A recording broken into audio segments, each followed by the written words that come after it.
ప్రభువును రక్షకుడైన యేసుక్రీస్తు నామానికి మహిమ కలుగునుగాక. ఆమేన్. ఇక్కడ వాక్యంలోనికి మనం వెళ్తున్నాము. మరి యోహాను సువార్త 8వ అధ్యాయము 58వ వచనం మనం చదివినప్పుడు, యేసు అబ్రహాము పుట్టక మునుపు నేనున్నానని నీతో నిశ్చయముగా చెప్పుచున్నాను. దేవుడు మనందరితో మాట్లాడునుగాక. ఇక్కడ దేవుడు యేసుక్రీస్తు ప్రభువారు అక్కడున్న యూదులందరితో మాట్లాడుతున్నాడు. ఏమని మాట్లాడుతున్నాడంటే, నేను అబ్రహాము పుట్టక మునుపు నేనున్నాను.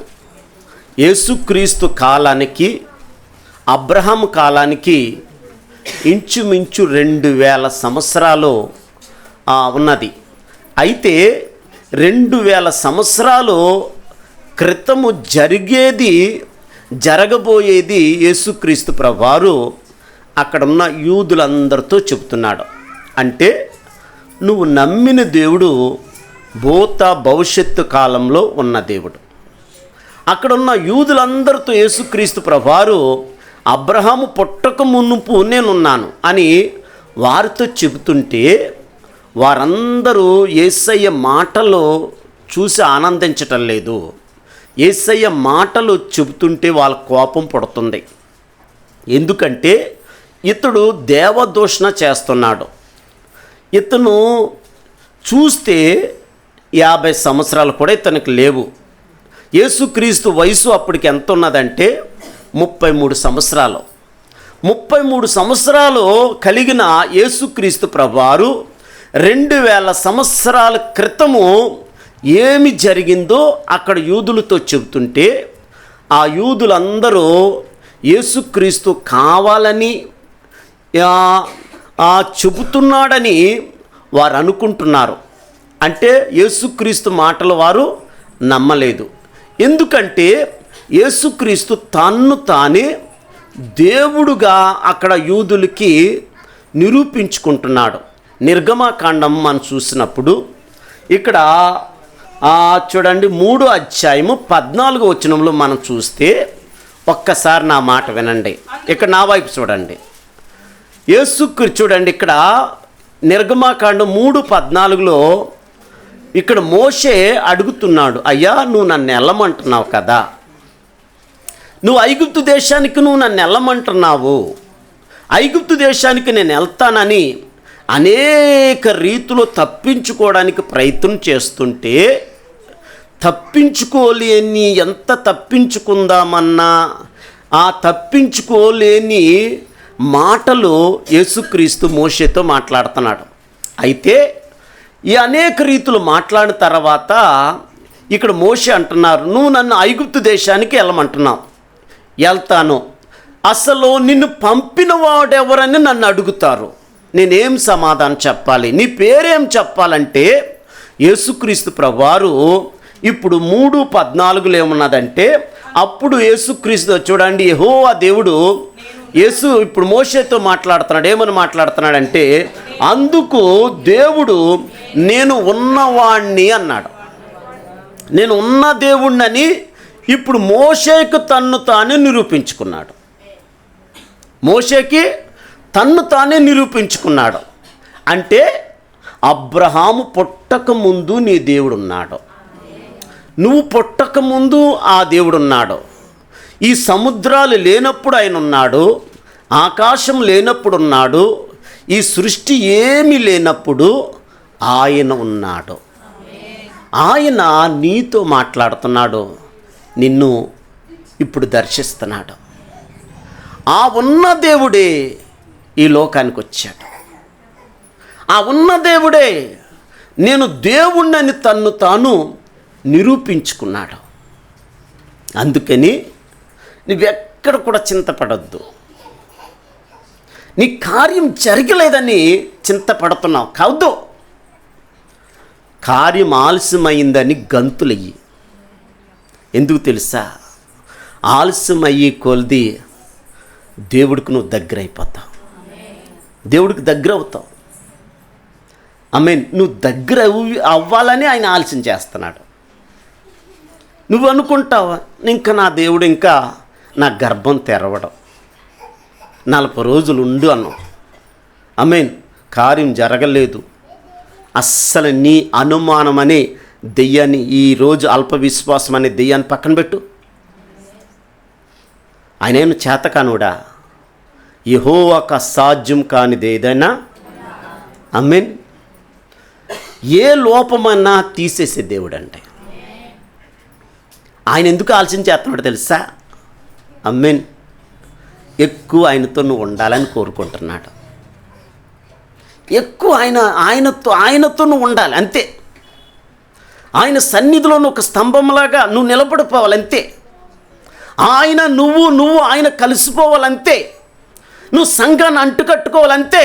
రేపొద్దున ఎత్తబడేదేది? ద్రాక్షవల్లి తీగలు అంటుకట్టుకున్నట్లు సంఘం నువ్వు అంటుకట్టుకొని సంఘంలో నిలబడితే నీవు అడిగింది దేవుడు ఎందుకు? అప్ప, రోగమా, సమస్య, ఇరిక, ఇబ్బంద, బాధల, కష్టాల, అప్పుల, ఇరుకుల, అవమానాల, నిందల, ఏదేమైనా నా దేవుడికి అసాధ్యం కానిది ఏది? నేను ఉన్న దేవుణ్ణి. అబ్రహాము పుట్టక ముందు నేను ఉన్నానన్నాడు. ఎవ్వరు లేనప్పుడు ఆయన ఉన్నాడు. ఆ దేవుణ్ణి నమ్ముకొని నువ్వెందుకు అల్ప విశ్వాసం కలిగి ఉంటావు? అన్నాలా పోరాడలేవా? అన్నా, అయ్యా నా నిందను, నా బాధను నువ్వు తీసేయి. ఎవ్వరు మాట లెక్క చేయలేదండి. భర్త చెప్పు, అవి వద్దమ్మా, నువ్వు ఉపవాసం ఉండొద్దు. మనం ఉపవాసం ఉండి ఈ కారంగా ముఖం పెట్టుకుంటాం. అలా పెట్టుకోవద్దు. నీ ముఖము ఎలాగుండాలి? నీ ఉపవాసం ఉన్నావంటే నీ దేవుడు నువ్వే చూసుకోవాలి. పాటలు పాడినా దేవుడు మహిమపరచబడాలి. హల్లెలూయా. నువ్వెక్కడైనా నీ దేవుడిని చూపించి నువ్వు నా నాలు చూడాలి, నీ నీళ్ళు చూడాలి, వద్దు, దరిద్రం వద్దు. ఆ దరిద్రమే నీ కుటుంబాన్ని నాశనం చేస్తుంది. ఆ దరిద్రమే నీ ఆశీర్వాదం పోగొట్టేస్తుంది. ఎప్పుడు చూసినా నువ్వే చూపించుకుంటున్నావు ఎక్కడికి వెళ్ళినా. కానీ వద్దు, మానుకో. అది ఆ ఒక్కటి మానుకుంటే నా దేవుడు నేను దీవిస్తాడు. ఎప్పుడు చూసినా నీ గొప్ప వద్దు, నీ గొప్ప మానుకో. నా యేసయ్య గొప్ప చెప్పు, అప్పుడు దేవుడు దీవిస్తాడు. ఎప్పుడైనా నీ ఇంట్లో వాళ్ళని, నీ కుటుంబాన్ని నువ్వు ముందుంటావు. వద్దు, నా దేవుడు ముందుగాక. అబ్రహాము కంటే ముందున్న దేవుడు ఎవరు? అబ్రహాం పుట్టక మునుపు నేను ఉన్నాను. మరి ముందున్న దేవుడు దగ్గర నువ్వు ముందుండకుండా వెనకాల పెట్టేస్తావు. ఇంట్లో నిండా లైటింగ్లు, ఆ వెలుగుంటే దేవుడు ఉంటాడా? ఆ లైటింగ్లు వల్ల దేవుడు ఉంటాడా? ఆ సున్నం కొట్టుకుంటే దేవుడు ఉంటాడా? ఆ పిండి వంటల ద్వారా దేవుడు ఉంటాడా? ఆ బంధువులు పిలుచుకుంటే దేవుడు ఉంటాడా? ఆ ఇరుగు పొరుగు అని పిలుచుకుంటే దేవుడు ఉంటాడా? లేదు, మొదట ఉన్నవాడిని పిలుచుకోందుగాక. ఆమేన్. ఈరోజు ఉన్నవాడిని పిలుచుకోకుండా వాళ్ళు పిలుచుకుంటే వీళ్ళు పిలుచుకుంటా వాళ్ళు రావాలి, వీళ్ళు రావాలి. యేసయ్యా నువ్వు ఉండాలయ్యా మా ఇంట్లో అంటావా? ప్రార్థన కూటం పెట్టినా మొదట దేవుణ్ణి పిలవాలి. ఆమేన్. ఎక్కడ ఉన్నా కానీ నువ్వేది చేసుకున్నా మొదట దైవజనుడు నీ ఇంట్లో ఉంటే దేవుడు ఉన్నాడు. కొర్నేలుతో దేవుడు ఏం చెప్పాడు? కొర్నేలు, పేతురుని పిలిపించాయా, సంఘాన్ని పిలిపించాయా. నువ్వు వాళ్ళు పిలుచుకుంటే వీళ్ళు పిలిపించుకుంటే వాళ్ళలో కనపడతా, వీళ్ళలో కనపడతా, బంధువులు కనపడాలి, బంధువులు మెప్పు పొందుకోవాలనుకుంటా. కానీ నా సంఘంలో నా దేవుని పిలుచుకుంటే, నా సేవకుని పిలుచుకుంటే, నా సంఘాన్ని పిలుచుకుంటే నా దేవుడు వచ్చి కూర్చుంటాడు కదా ఇక్కడ. నీకెందుకు ఈ దరిద్రము ఆలోచన ఎందుకు రావట్లేదు నీకు? ఆ సాతాను ఆలోచనల మీద నువ్వెందుకు ఆధారపడతావు? నువ్వు దేవుణ్ణి నమ్ముకున్నావు, ఇన్ని సంవత్సరాలు అయింది. ఇంట్లో దేవుణ్ణి తోసేస్తున్నావు. సంవత్సరానికి ఒక్కసారి ఆమేన్ ఇగో వచ్చేసే ప్రభువా లైటింగ్ పెట్టేసాం మేము. ఆమేన్. సంవత్సరానికి ఒకసారి ప్రార్థన పెట్టేసుకుంటున్నాం, డ్యాన్సులు చేసేస్తున్నాం. నీ డ్యాన్సులు ఎవరికి కావాలి? నీ పాటలు ఎవరికి కావాలి? ఎవరికి నాకు అవసరం లేదు. నీ లైటింగ్ చూసి నీ దేవుడు వచ్చేవాడు కాదు, నీ డ్యాన్సులు చూసి దేవుడు వచ్చేవాడు కాదు. నాకు హృదయాన్ని ఇచ్చే వాడి దగ్గర, నా సన్నిధిలో నిలబడిన వాడి దగ్గరే నేను ఉంటాను. ఈరోజు చాలామంది అయ్య బాబోయ్ క్రిస్మస్ పండుగ చాలా బాగా జరిగిపోతుందంటే, క్రిస్మస్ పండుగ క్రిస్మస్ అంటున్నా కానీ నిజమైన క్రిస్మస్ నువ్వు చేయట్లేదు. నిజంగా దేవుణ్ణి ఆరాధించటమే నిజమైన క్రిస్మస్. నిజంగా దేవునికి నీ హృదయం ఒకటే నిజమైన క్రిస్మస్. నిజంగా దేవుని సన్నిధిలో నిలబడటమే దేవుని క్రిస్మస్. నిజంగా సన్నిధిలో అంటు కట్టుకోవడమే నిజమైన క్రిస్మస్. రోజు నువ్వు దేవుని ఆరాధించేవాడుగా ఉండాలి. ఎట్టకాలం పొట్టపోలో వచ్చేసి అవి లేకపోతే పండగ క్రైస్తవులుగా, లేకపోతే న్యూ ఇయర్ క్రైస్తవులుగా, ఐదవడికి క్రిస్మస్ క్రైస్తవులుగా మనం ఉండకూడదు. ఎప్పుడు చూసినా ఉన్న దేవుడు ఆయనంట.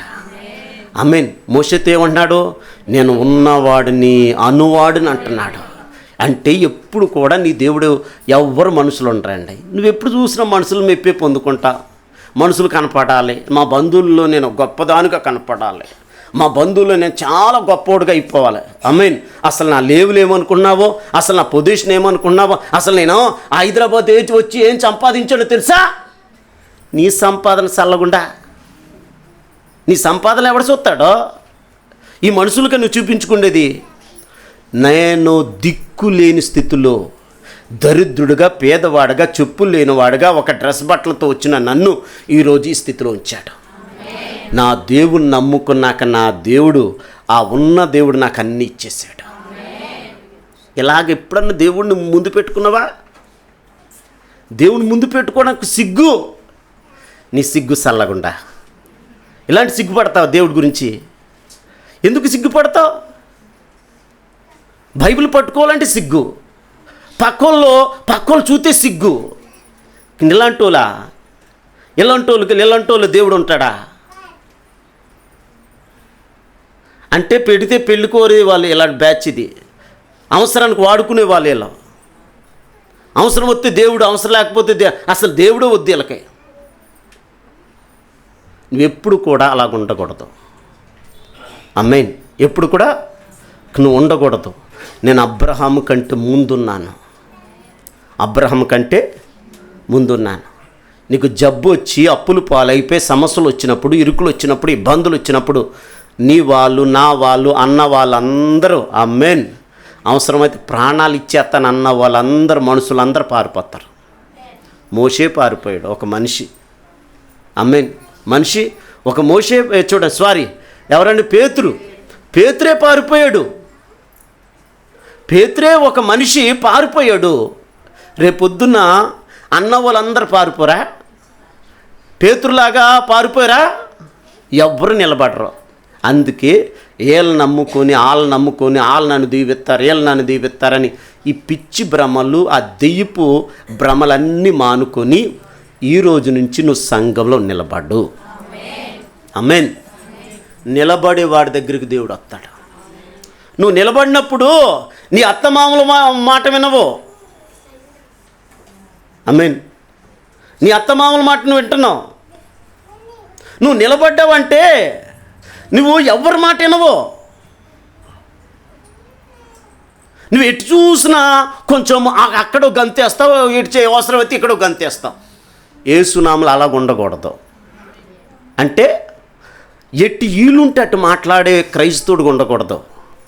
క్రైస్తవుడు నోటంట వచ్చిందంటే అవును, లేకపోతే లేదు. అవునంటే అవును, కాదంటే కాదన్నట్టు ఉండాలి. కానీ అవును అక్కడికి వెళ్ళాను అవును అంటావు, ఇక్కడికి వస్తే కాదంటాం.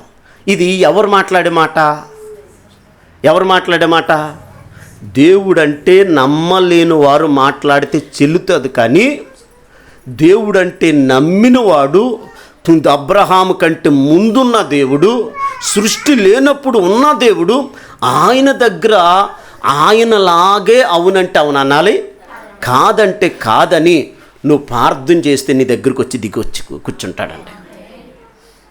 కూర్చుంటాడు. అది దేవుడు నీతో మాట్లాడుతున్నాడు. ఈరోజు చాలామంది ప్రార్థనకి ఎందుకు ఆరిపోతున్నారు? ప్రార్థన నడిపింపు ఎందుకు ఉండలేదు? అక్కడికి వెళ్ళాము వాళ్ళ దగ్గర ఒక మాటలు మాట్లాడతావా, ఇక్కడికి వచ్చి వీళ్ళ దగ్గర ఒక రకంగా మాట్లాడతావా? ప్రార్థన చేస్తేనేమో దెయ్యం వచ్చి కూర్చొని నిన్ను నిద్ర పెట్టేస్తుందా? ఎందుకు ప్రార్థన మీద ఆసక్తి ఉండలేదు నీకు? ఆమె ప్రార్థన అంటే నీ దేవుడిని నమ్మకుంటా మనుషుల మీద నువ్వు ఎందుకు ఆధారపడుతున్నావు? దేవుని ఆశీర్వాదాలు నీ ఇంట్లో ఎందుకు ఉండలేదు? దేవుడు దీవెనలు ఎందుకు ఉండలేదు? దేవుడు కార్యాలు ఎందుకు నీ ఇంట్లోకి జరగతలేదంటే నువ్వు అటు వెళ్తే అటు ఒక మాట మాట్లాడతావు, ఇటు వెళ్తే ఇటు మాట్లాడతావు. అంటే నువ్వు ఎలాగున్నావంటే గురుగుల్లో గురుగులుగాను గోధుమలోను గోధుమగాను నువ్వు ఉంటున్నావు, కానీ ఒక ప్రత్యేకంగా నువ్వు ఉండలేదు. ఈ లోకంకి వెళ్తేనేమో లోకమే కావాలంటున్నావు, దేవుడి దగ్గరికి వచ్చాక అయ్యి బాబు దేవుడు బిడ్డలాగా నటిస్తున్నావు. అందుకే ఆ ఉన్న దేవుడు నీ లోపలికి వచ్చి నీ పక్షంగా ఆయన ప్రార్థన చేయట్లేదు. చాలామంది ప్రార్థన అంటే ఎందుకు నిద్ర వచ్చేస్తుంది? స్తోత్రం స్తోత్రం స్తోత్రం స్తోత్రం స్తోత్రం స్తోత్రం స్తోత్రం స్తోత్రం. హల్లెలూయా, నేను పడుకోలేదు పాస్టర్ గారు, చేతులు చూడ. ఎందుకు ప్రార్థన మీద నీకెందుకు ఆసక్తి ఉండలేదు? సంఘం మీద ఎందుకు ఆసక్తి ఉండలేదు? ఆదివారం దినం ఎందుకు ఆసక్తి ఉండలేదు?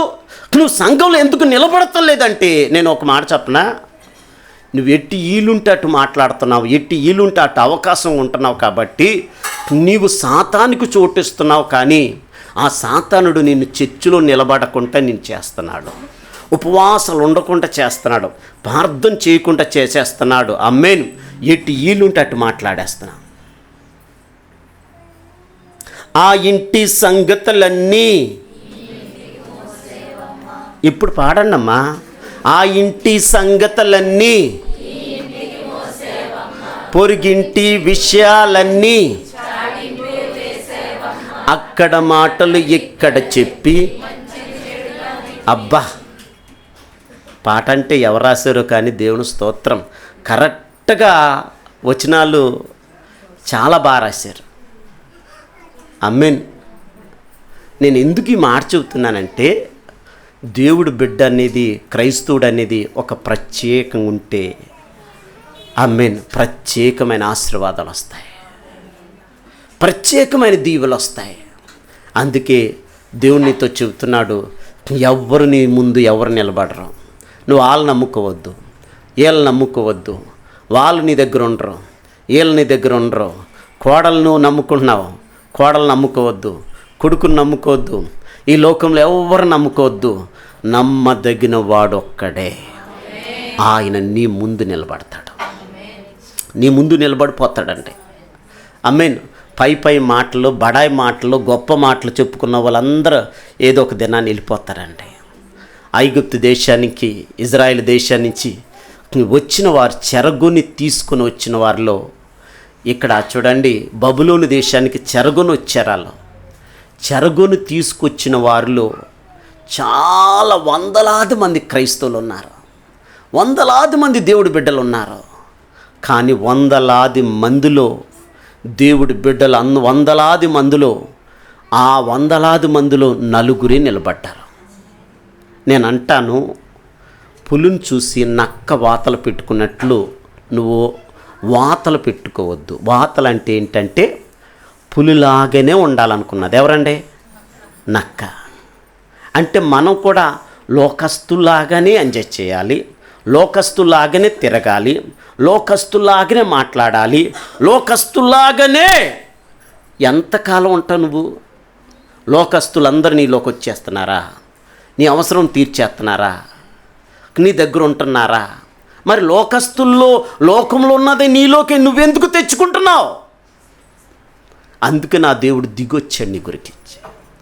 లోకం నీలోంచి తీసేయటానికి పరలోకాన్ని విడిచిపెట్టుకొని అబ్రహాము కంటే ముందున్న దేవుడు, ఇదిగో అబ్రహాము పుట్టక ముందే ఆయన ఉన్న దేవుడు నీ దగ్గరకు వచ్చి నీతో స్పష్టంగా మాట్లాడుతున్నాడు ఈరోజు.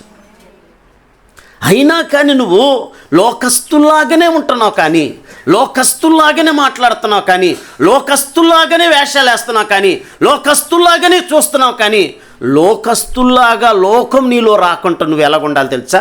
ప్రత్యేకంగా ఉందువుగాక. ఆమేన్. ఎప్పుడు ప్రత్యేకంగా ఉంటావో నా దేవుడు జాగ్రత్త ఆలకించండి. ఆమేన్. ఈ పొట్టుని, ఈ నిలబడలేనోళ్ళని, ఈ నామకార్థుల్ని, వీళ్ళందరూ దేవుడు ఏం చేశాడు చూడండి.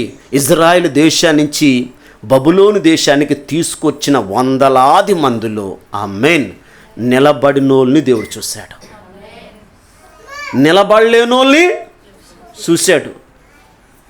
ఆమేన్. నీకు లోకంలో ఉన్న ఆ డబ్బుకున్న ఆరాటము దేవుడి మీద ఎందుకుండా చెప్పండి? ఇన్ని అవయవాలు ఆయన కృపచేత పనిచేస్తున్నాయి. ఎవరిని బట్టి?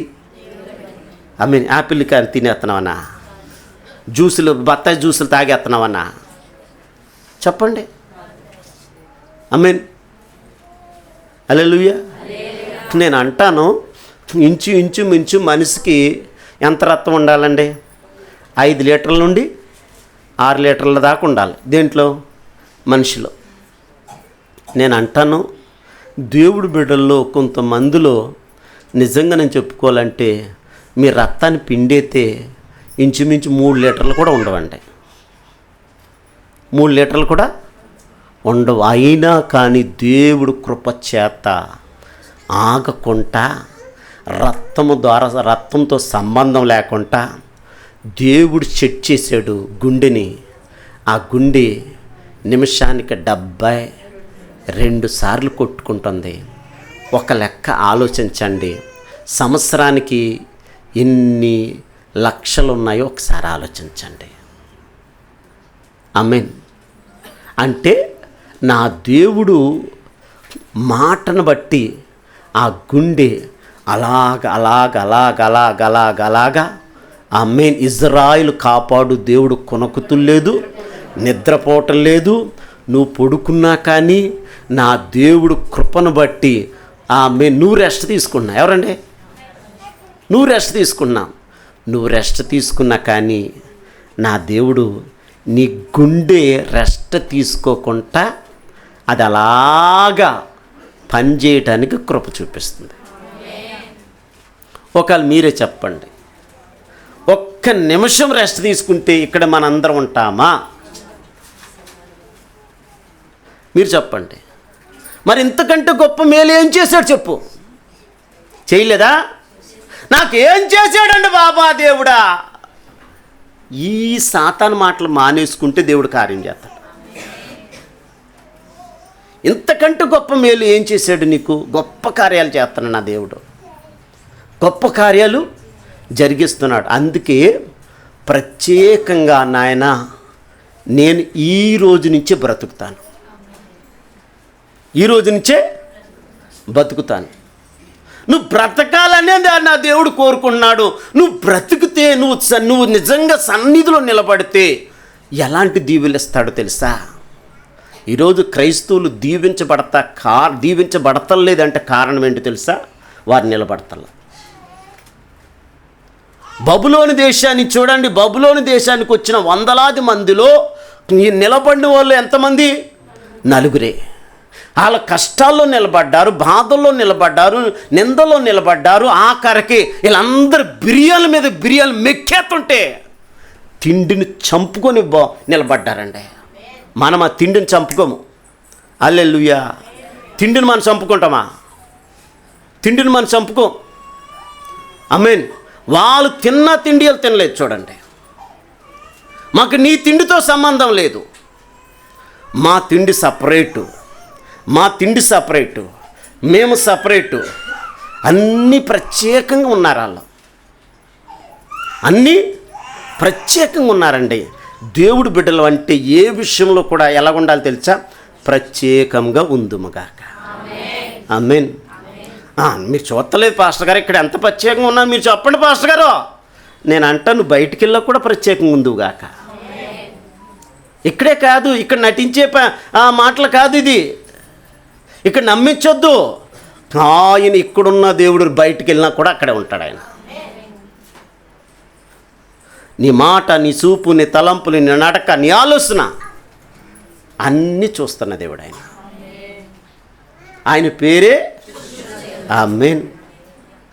హల్లెలూయా, హల్లెలూయా. అందుకే మనం లోబడుతూ ఉండాలి, మనం తగ్గించుకుంటూ ఉండాలి. నువ్వు ఎంత తగ్గించుకుంటావో నా దేవుడు నిన్ను అంతగా హెచ్చిస్తాడు. వీళ్ళు జాగ్రత్త మనం పరిశీలించిన చూసిన తర్వాత ఈ ఉన్న దేవుడు ఎప్పుడు చూసినా నీతో ఉంటాడండి. అన్నీ ఉంటే, అన్నా బాగున్నావా, అక్క బాగున్నావా, వదినా బాగున్నావా, బావా బాగున్నావా, అమ్మీన్ లేనిపోని ఏమంటారో లేనిపోని వరుసలు కలుపుకుంటూ అవసరానికి మాట్లాడుకునే వాళ్ళు చాలామందిని మనము చూస్తున్నాము, చూసేసాం కూడా. మీన్ ఆ టీయ వడగట్టినట్లు వడగట్టేశారు చాలామంది ఇక్కడ వాళ్ళు. లేదండి, లేదా? ఎంత తీపో. నేను అనుకుంటాను, అస్సలు ఈమంత మంచిది జీవితంలో నేను ఎక్కడ కూడా చూడలేదన్నంత నమ్మించేస్తారండి. మిమ్మల్ని ఆల్రెడీ నమ్మించేసిన వాళ్ళు బోల్డు మంది ఉన్నారు, లేదా? నమ్మించేశారు. అయ్యి బాబు, పళ్ళు బయట పడి ఉన్నట్లు అంత తేనె వలకపోసేస్తారు. అంటే ప్రేమ, ఇప్పుడు నిజంగా ప్రేమించేవాడు ఒక రకం ఉంటారో, ఈ ప్రేమ లేనోళ్ళు వీళ్ళకంటే రెండొంతులు ఉంటారండి. నవ్వు రాకపోయినా నవ్వేసిన హృదయంలోంచి ముఖంలో ఆ నవ్వు వచ్చినట్లు మాట్లాడేవాళ్ళు మిమ్మల్ని నమ్మించి మీ అవసరం తీరిపోయినాక మిమ్మల్ని అవమానపరిచిన వాళ్ళు ఎంతోమంది ఉన్నారు.